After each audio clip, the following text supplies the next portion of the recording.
Hoje nós estamos na aula de número 4. Hoje nós vamos falar sobre o tema das nossas lições. E o tema é justamente a origem e o desenvolvimento, né, do pensamento socialista comunista. Agora de uma forma mais completa. Antes nós só víamos alguns lampejos dessas ideias, né, como nós vimos aí na Idade Antiga e Idade Média. Alguns, inclusive, advogam que nós vemos na Reforma Protestante. Olavo de Carvalho é um que defende isso, eu não defendo isso. São pontos de vista diferentes. Então, assim, eu creio que nessa reforma, isso daí não. Porque se você for basear, dizer que a Reforma Protestante ela inspirou de certa forma a, a revolução do proletariado, isso daí não é muito honesto, porque houve várias revoltas contra o establishment, ou seja, contra o governo estabelecido, contra aqueles que governavam. E na história toda houve isso. Se for assim, eu vou dizer que também Espartacus, lá em Roma, na Roma Antiga, ele também era um proto-comunista. Não, isso não faz sentido, tá bom? Mas aí o que acontece? Vamos lá para onde importa ir, né? No vídeo de hoje, antes de eu começar, eu queria falar um pouco sobre o que está acontecendo, bem rapidinho com vocês, que é essa questão aí do Jair Bolsonaro, né? Eu acabei de ouvir uma entrevista dele que ele acabou de dar para a Rede Globo, de dentro do avião que tava voltando, ele estava voltando para casa, né? Então, assim, nessa entrevista ele já levanta a hipótese de fraude nas urnas eletrônicas. E é uma coisa aqui que eu quero usar o canal para denunciar, né? Antes de continuar, esqueci de falar, você que é novo aqui no canal, meu nome é Wagner, eu sou teólogo e esse é o canal Perspectiva Conservadora. Fique à vontade, faça suas críticas, dê suas sugestões, desde que seja com respeito, não tem problema nenhum. Você de esquerda, de direita, é bem-vindo, liberal, todos são bem-vindos aqui no canal. Muito bem, isto posto, vamos então ao que interessa.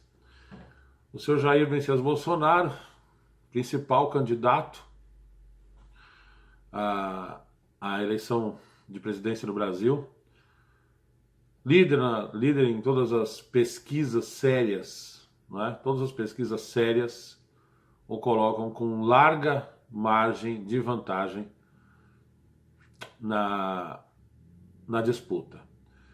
Bom, isso daí todo mundo já sabe, né? Ninguém é mais bobo. Eu acho que acabou, acho que agora eu estou vendo isso, eu tenho observado isso com as pessoas que eu converso, com as muitas coisas que eu tenho lido. O brasileiro deixou de ser bobo, né?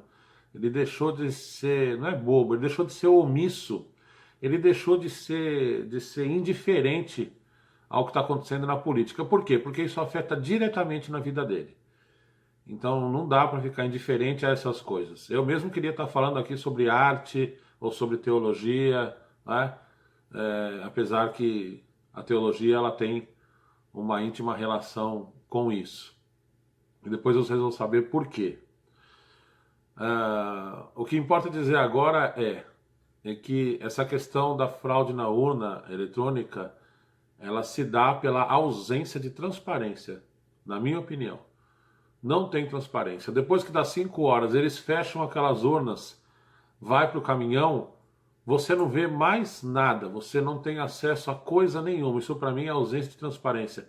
Se todo esse processo entre o final da votação até o final da contagem dos votos fosse todo gravado em vídeo, eu poderia dizer que existia alguma transparência, ou que se permitisse que todos os partidos colocassem seus representantes acompanhando passo a passo até o final da votação. Isso também não acontece.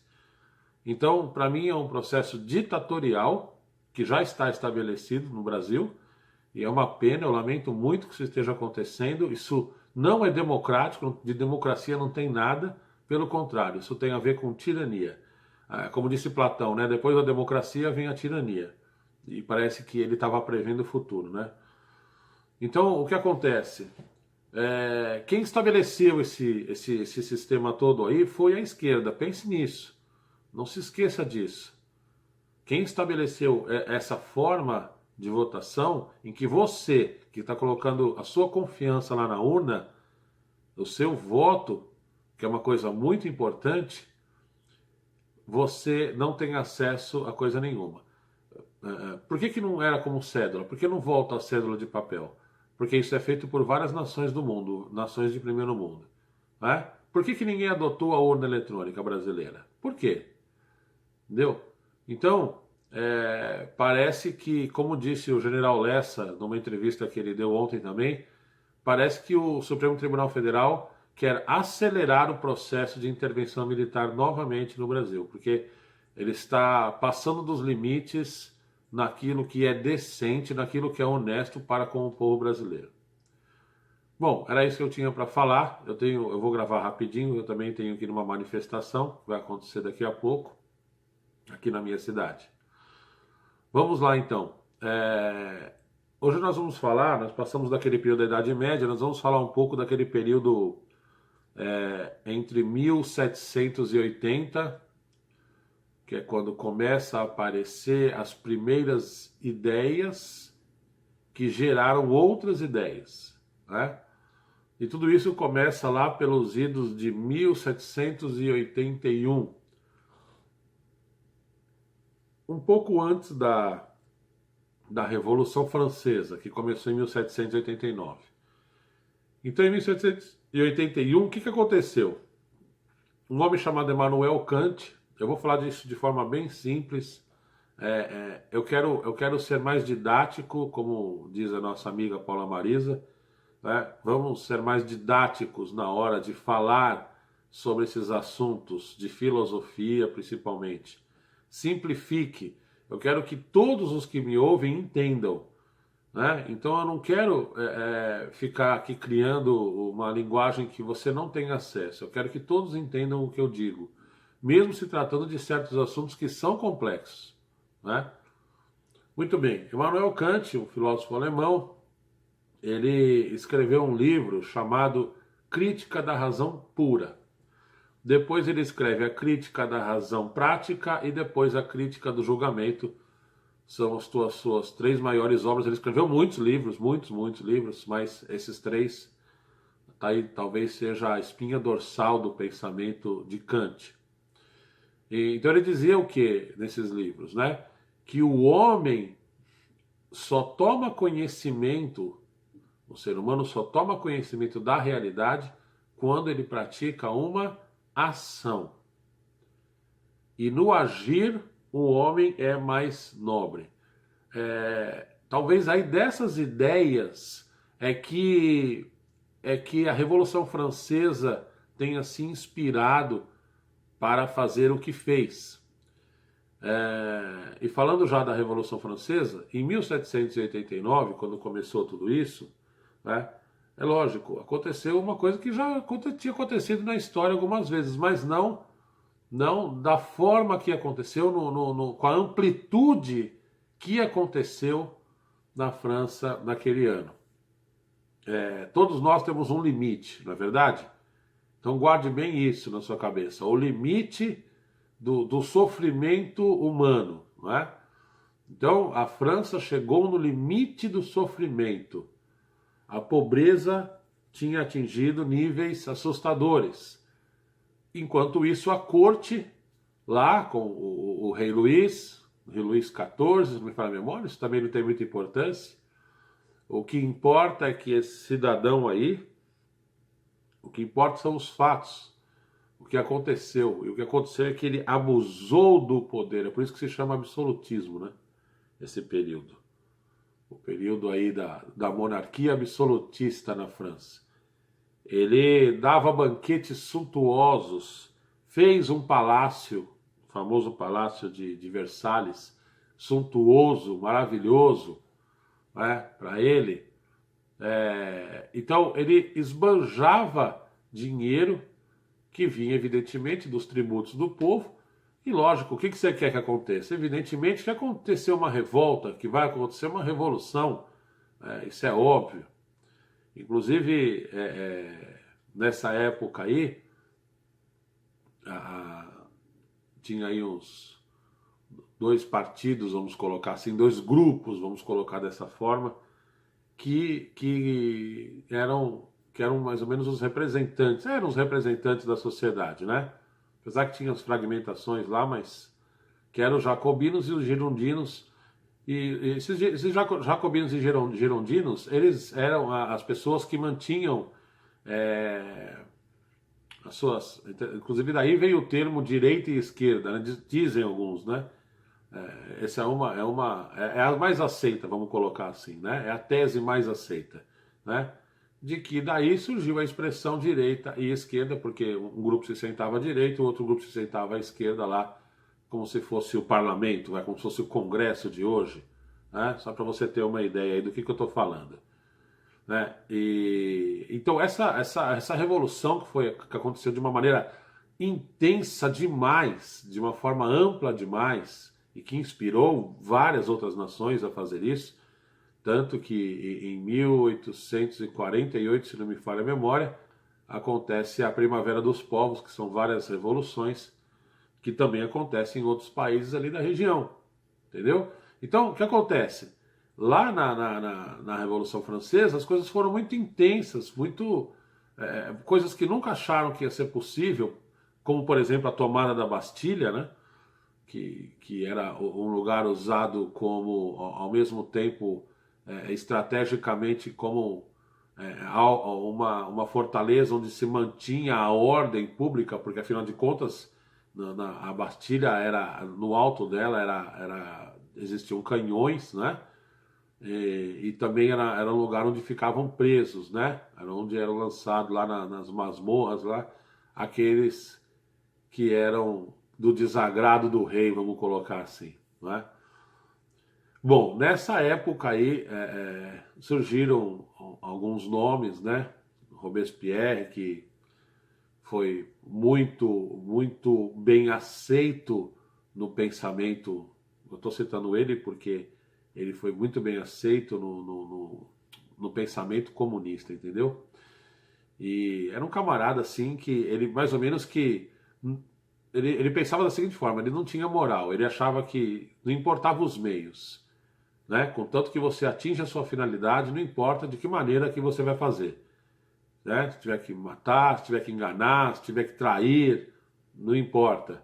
O que importa é você atingir a sua finalidade. Então, esse tipo de pensamento é perigoso, concorda comigo? Pois bem, então a Revolução Francesa foi muito marcante por causa da intensidade dela, né? Eles tomaram a Bastilha, que muitos achavam que seria impossível, né? Tanto que quem controlava a Bastilha lá, o seu comandante, achava que quando aquela população revoltosa, quando todos os revoltosos estavam se aproximando lá no número muito grande, milhares de pessoas, né? 5.000, 10.000 pessoas, e ele pensou assim, bom, eu vou dar 2 tiros de canhão e todo mundo vai sair correndo e pronto, né? E ninguém vai tomar a Bastilha. Bom, o que aconteceu não foi isso. Aconteceu que o povo não se intimidou, mesmo com tiros de canhão. Mesmo que alguém caísse morto do seu lado, a pessoa ainda tinha coragem para enfrentar tudo aquilo. E eles bateram naquelas portas, derrubaram e tomaram a Bastilha, que foi talvez a grande, o ponto-chave da Revolução Francesa, porque era um lugar estratégico onde tinha a munição para as armas que eles carregavam, e eles puderam se armar e de forma correta e poder realizar tudo o que eles realizaram lá. Depois foram até o Palácio do Rei e tiraram eles de lá, né? Todos fugiram, né? A história diz que todos fugiram, só ficou o rei, a rainha e o filho. Então, assim, é muito complicado isso tudo. Bom, mas ele pediu por isso, né? Então, eles saíram, né, com o rei e com a rainha de lá, então foi tudo muito emblemático, tudo isso foi muito forte, né? O rei foi decapitado, né? Tinha acabado de se inventar também, né? A guilhotina, né? Então o homem era decapitado lá em praça pública para que todos vissem, e aí a cabeça do rei ficou à mostra, para que todo o povo visse o fim, né? Aquilo marcava o fim do absolutismo, da monarquia na França. Se isso foi bom, né? Bom, aí já é uma outra história, né? Nem toda revolução é uma boa revolução. Porque se quem conduz, se quem lidera a revolução não sabe como administrar uma nação, só sabe fazer uma revolução, é como aquele cachorro que corre atrás do carro e quando o carro para ele fica só olhando. Então, não adianta. Eu penso assim, os processos revolucionários, eles têm que ter um líder sábio. Se não tem um líder que seja sábio, vai acontecer uma situação talvez até pior depois dessa revolução. Aconteceu isso na Revolução Russa, nós vamos falar disso talvez na próxima aula, e vocês vão ver que trocaram uma coisa ruim por outra coisa pior. Então, às vezes, o processo pode ser até pior. Pois bem, então na Revolução Francesa aconteceu isso. E foi muito amplo a força com que essa revolução agiu na França. Tanto que a esposa, se não me falha a memória, a esposa do rei da França, ela era de outro império, do Império Austríaco, se não me falha a memória. E eles enviaram tropas do exército para salvaguardar a vida da rainha, que era da nação deles. E mesmo essa tropa que invadiu a França, né, ela foi derrotada pelos revoltosos. Para vocês terem uma ideia de como estava os ânimos na França naquela época, tá? E foi daí, nesse confronto militar, que surgiu a composição da Marselhesa, que é tocada até hoje, é o hino nacional da França, né? E se você pegar a letra desse hino, você vai entender bem o que aconteceu lá na França naquela época, né?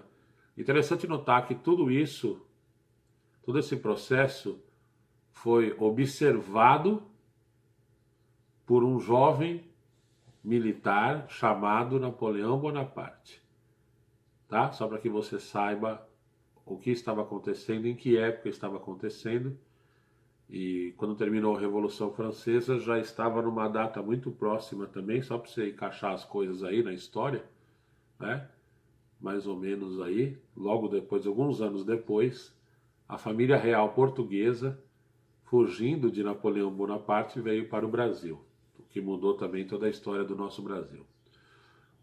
Pois bem, vocês viram como uma coisa tem a ver com outra, né? As coisas não são desconexas, as coisas são interligadas. Uma coisa que acontece lá na Europa afeta o Brasil hoje.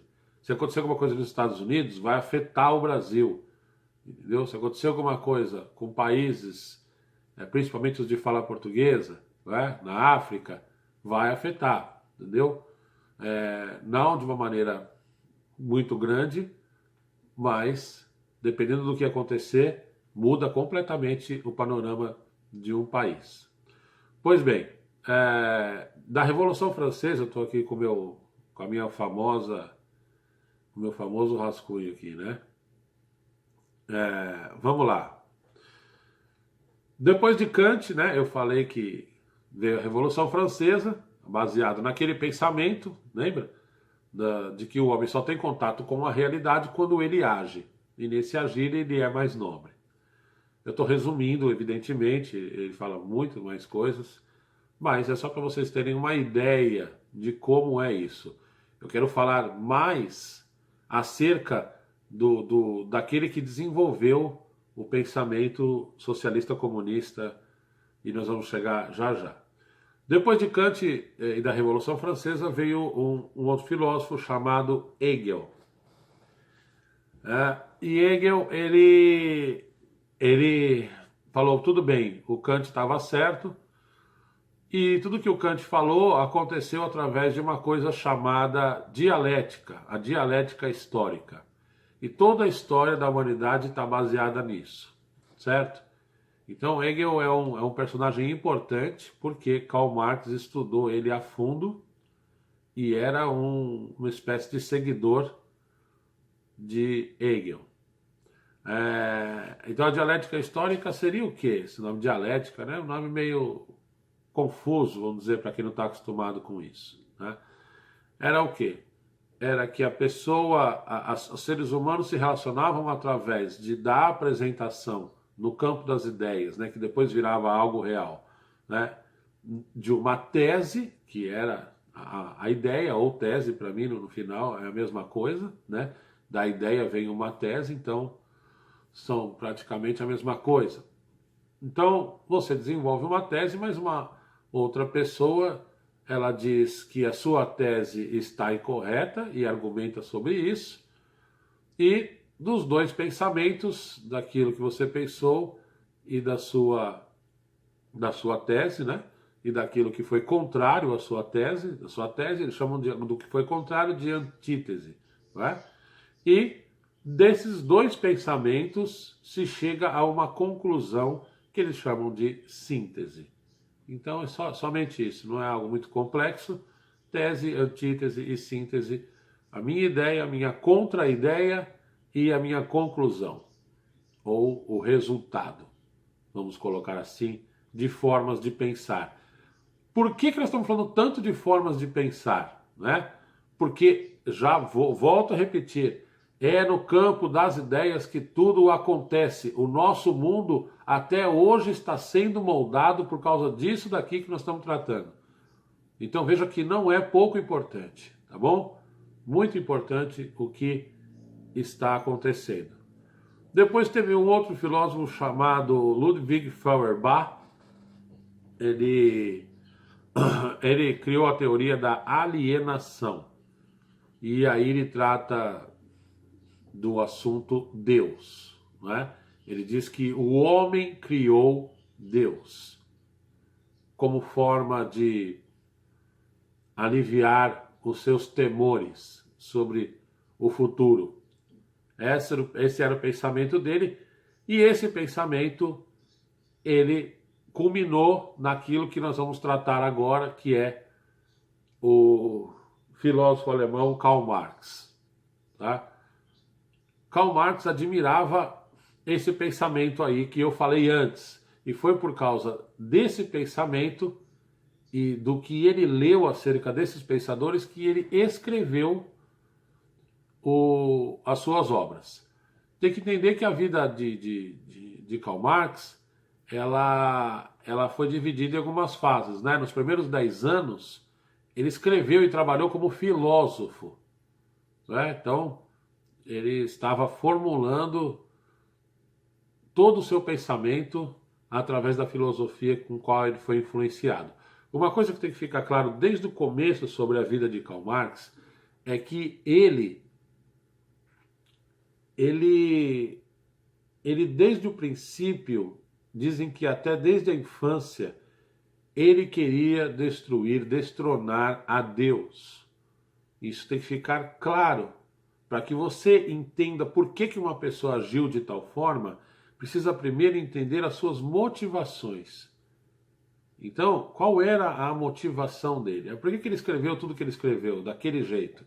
Por causa das suas motivações. E qual era a motivação? Destronar a Deus. Isso está claro nos seus escritos. Muito bem. Nessa época também surgiu um homem, nascido um pouco antes, né? Esse homem também era um socialista, tá? Só que ele viu o socialismo de uma outra forma, ele entendia a dialética de Hegel de uma outra maneira, né? Ele enfocava mais nos aspectos nacionalistas e raciais, né? Que era um homem chamado Moses Hess. É interessante que ele era 6 anos mais velho que Karl Marx, né? Ele nasceu em 1809, eu acho.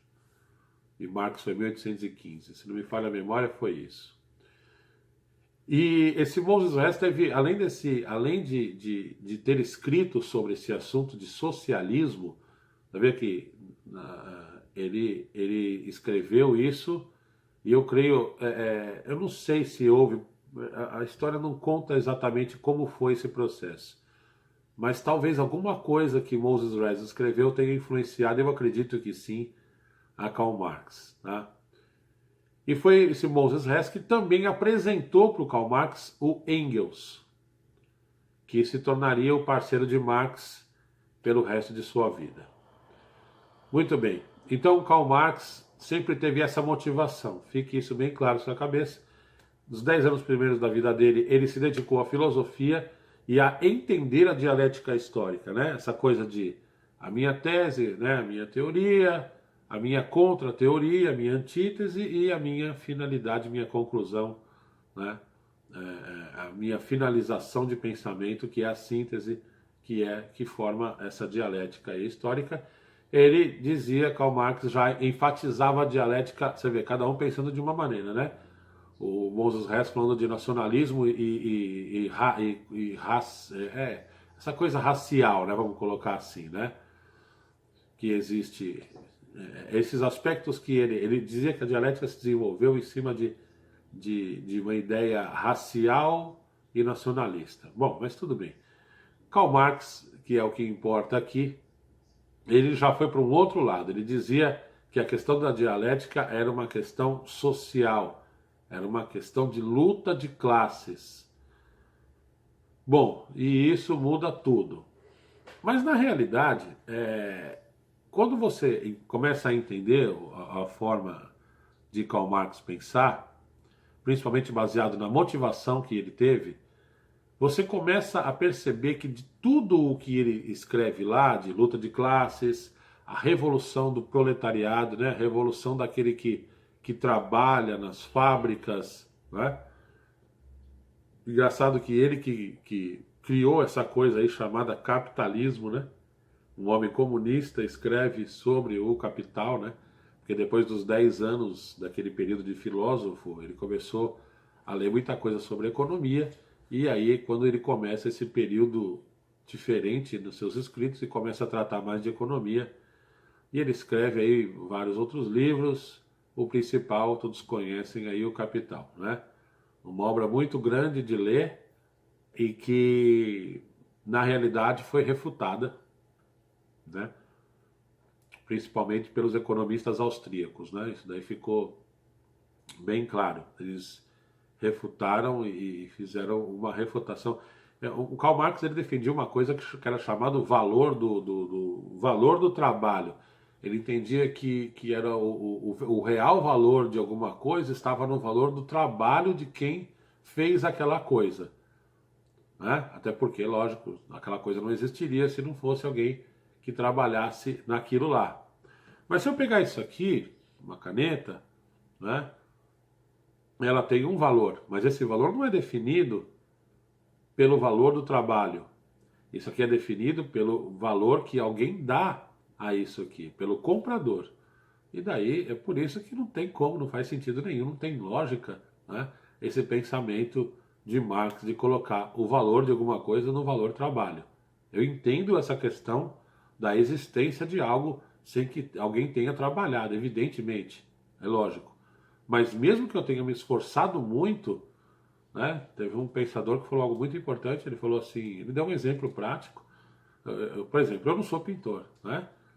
Não sou um artista, né? Eu só sei desenhar casinha e sol, pessoal. Sou muito ruim de desenhar, né? Meu desenho é muito grosseiro. Então, se eu pintar um quadro aqui, mesmo que leve horas e horas trabalhando nesse quadro, no final o comprador vai dizer que não tem valor nenhum. Não é verdade? Então não valeu minhas horas trabalhadas. Minhas horas trabalhadas ficaram sem valor. Só teve valor para mim. Então, para a sociedade não teve valor, porque a sociedade rejeitou. Não deu valor zero.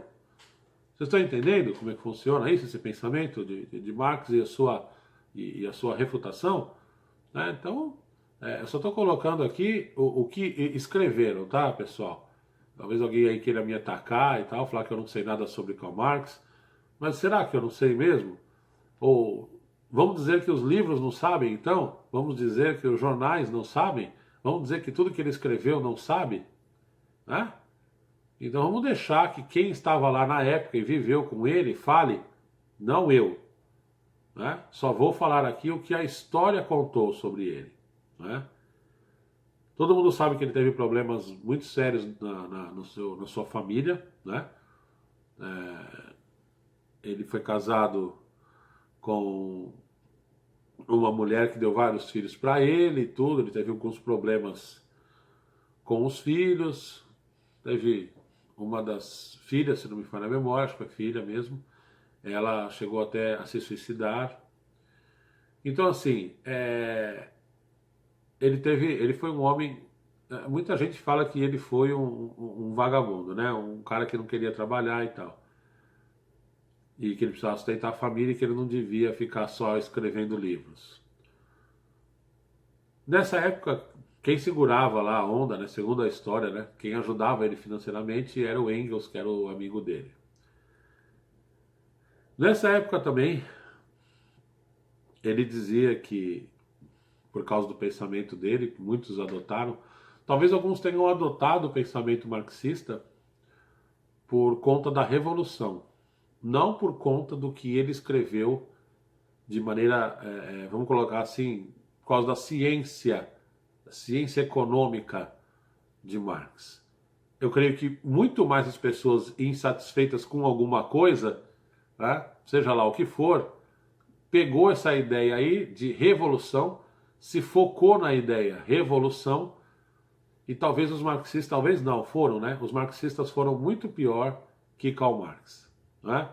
E muitos não entenderam.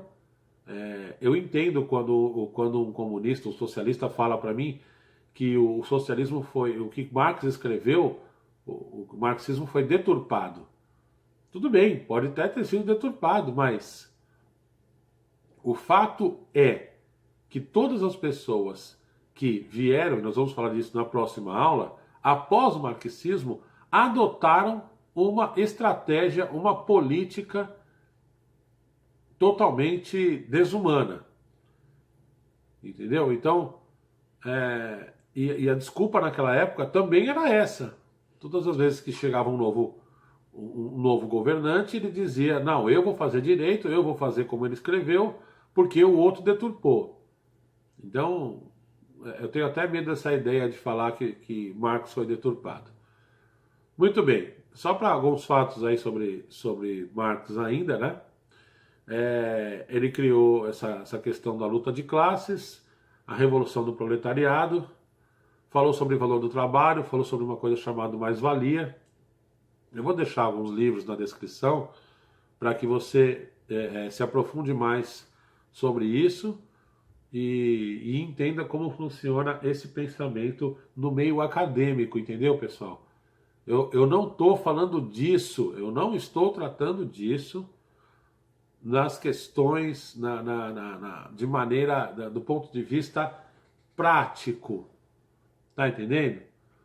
Uma coisa é o que ele escreveu, deixa isso bem claro na sua cabeça aí. O que esse Marx escreveu, esse Engels escreveu, foi uma coisa. Outra coisa é o que está acontecendo hoje. Tá entendendo? Eles dizem que é marxismo, mas não é. E eu vou provar isso através de documentos, através de livros, que o que ele escreveu, o que ele pensou, na realidade nunca foi adotado, nunca foi realizado. Certo? Até porque, economicamente falando, é impossível. Tá bom? Então, vamos lá. Nessa época ele criou uma organização que existe até hoje, muita gente não fala e não vai falar, porque a mídia, de uma maneira geral no mundo, de uma maneira geral, tá? Não estou falando toda, mas de uma maneira geral, ela é controlada pela esquerda. Tá? Até mesmo nos Estados Unidos, que deveria ser o último refúgio, vamos colocar assim, do conservadorismo. Mas até mesmo lá a mídia de esquerda, você vê pelos ataques que a mídia de lá faz constantemente ao Donald Trump, tá bom? Então vocês vejam como isso, vocês viram como isso atinge até hoje uma coisa que foi escrita aí há 150 anos atrás, 170 anos atrás, atinge até hoje a nossa sociedade. Muito bem. Para o vídeo não ficar longo demais, né? Até essa parte eu queria fazer em duas partes, porque tem muita coisa para falar. Mas nessa época ele criou essa entidade, voltando, Internacional Comunista, que é quem controla a coisa toda a nível global, tá? Muita gente entende que o comunismo era a União Soviética. Não, não era, tá bom? Viu, pessoal? Quando você viu lá, quem é da minha idade aí, quem viu em 89 cair o muro de Berlim, falou o fim do comunismo. Não, de jeito nenhum. De jeito nenhum. Não foi. Tá? O comunismo, ele se utilizou, a Internacional Comunista se utilizou, né, daqueles países, daquelas nações, inclusive da antiga União Soviética, tá bom? Porque naquela época já existia muitas nações comunistas mundo afora, tá? Casos aí de China, de Camboja, de Cuba, entre outros, tá bom? Pois bem, aí, evidentemente que nessa época aí começaram as greves e tudo mais, né? Depois foi consequência, depois eu vou falar o que aconteceu depois, tá vendo? Depois das ideias, o que aconteceu na prática, nas ruas, o que aconteceu, né? Nós vamos falar disso na próxima aula, vamos falar também sobre Lenin e como Lenin pensava isso, você já vai ver que como mudou as ideias com relação ao que Karl Marx escreveu e como ele interpretou as coisas de outra forma e aconteceu um genocídio, né, na Revolução Russa, tá bom? Eu vou deixar aqui no final para vocês, sobre Karl Marx ainda, uma coisa espantosa e uma coisa reveladora e que me assusta muito que um camarada que tenha fundado o pensamento socialista e comunista tenha escrito. Me assusta muito que ele tenha escrito uma coisa nesse nível aqui, tá? Eu pesquisei muitos autores anteriores a ele. Eu não vi nada relacionado a isso aqui que ele fala, tá? Isso aqui é genocídio, tá bom? Ele foi a pessoa que, além, então isso fique claro na mente, na cabeça de quem segue socialismo e comunismo. Eu estou falando de fatos. Se eu acho bom ou se eu acho ruim é outra história. Isso são fatos. Genocídio eu não acho bom. Acho que ninguém acha bom, né? Até os socialistas e comunistas com quem eu converso dizem que isso não é bom, que isso é ruim e que foi ruim na história humana. Ok, então estamos todos de acordo, né? Muito bem. Então vou colocar aqui a fonte, você pesquisa, não precisa acreditar em mim, tá? Eu vou repetir aqui o que o senhor Karl Marx escreveu em janeiro de 1849, marquem aí. Depois, se quiser, você volta o vídeo, né, para pegar essas informações direitinho. Ele escreveu isso em um jornal chamado Nova Gazeta Renana. Ok? Engels também falava nesse jornal. Ele falava sobre sociedades primitivas, né, entre aspas, né? Eles consideravam primitivas, né? Porque estavam 2 estágios atrás, vamos colocar assim, né? Eles nem capitalistas eram ainda, para poder entender a revolução do proletariado, tá? Vou dar alguns povos aqui para vocês entenderem quem eram essas sociedades primitivas, né? Primitiva no sentido de atrasado, eles são atrasados esses povos, né? Mas cada povo não pode viver como quer, e se eu quiser ser atrasado, qual é o problema, né? Vocês viram como aí os princípios da Revolução Francesa, muita gente fala, a Revolução Francesa influenciou ao comunismo, né? Mas acho que influenciou só na revolução. Revolução, por tomada de poder, por tirar quem está no poder. Eu vou tirar quem está me oprimindo. Mas os princípios da Revolução Francesa não podem ser encaixados no comunismo, tá? Quando se fala lá em igualdade, fraternidade, liberdade, como é que você vai encaixar isso no comunismo? Pelo menos na prática não aconteceu assim. E no pensamento de Marx, eu também não vejo isso. Então eles consideravam aí, ó, Engels escreveu lá que esses povos primitivos eram eles estavam se referindo a bascos, bretões, escoceses, sérvios, que era chamado por eles, por Marx e Engels, de lixo racial. Olha aí, as ideias que depois você já ouviu falar disso, né? Lembra lá de Hitler na Segunda Guerra? Ele falava sobre lixo racial. De onde será que ele tirou essas ideias? Pensa aí. Dizia ainda que a Polônia, que era um país vizinho, ele não tinha nem razão para existir. Olha aí com que tipo de gente nós estamos lidando. Então tome muito cuidado com isso, tá bom? Pesquise. Você que é um esquerdista, você que adora e ama, né, o pensamento de esquerda, reflita. Reflita sobre essas coisas aqui. Não fui eu que falei isso. Quem falou isso foi Karl Marx e Engels, os pais do pensamento socialista comunista, tá? Daí de pessoas que pensam assim não pode vir coisa boa. Eu penso assim. Então, abre aspas aí para o que o senhor Karl Marx escreveu nesse jornal. As classes e as raças, fracas demais para conduzir as novas condições da vida, devem deixar de existir. Elas devem perecer no holocausto revolucionário. Prestou atenção? Volte esse vídeo e ouça de novo. É assustador que alguém que defende igualdade de classes venha falar um absurdo desses, tá bom? Então eu quero encerrar esse vídeo pela metade, porque eu já falei que vou fazer uma segunda parte, tá bom? Vou falar um pouco mais sobre esse assunto, para que vocês entendam bem o que é o pensamento marxista e o pensamento também de Engels, que colaborou com isso tudo, tá bom, pessoal? Eu vou deixar aí a recomendação do vídeo, um vídeo muito bom, que esclarece muita coisa, que se chama O Preço da Ignorância. Eu vou deixar o link na descrição.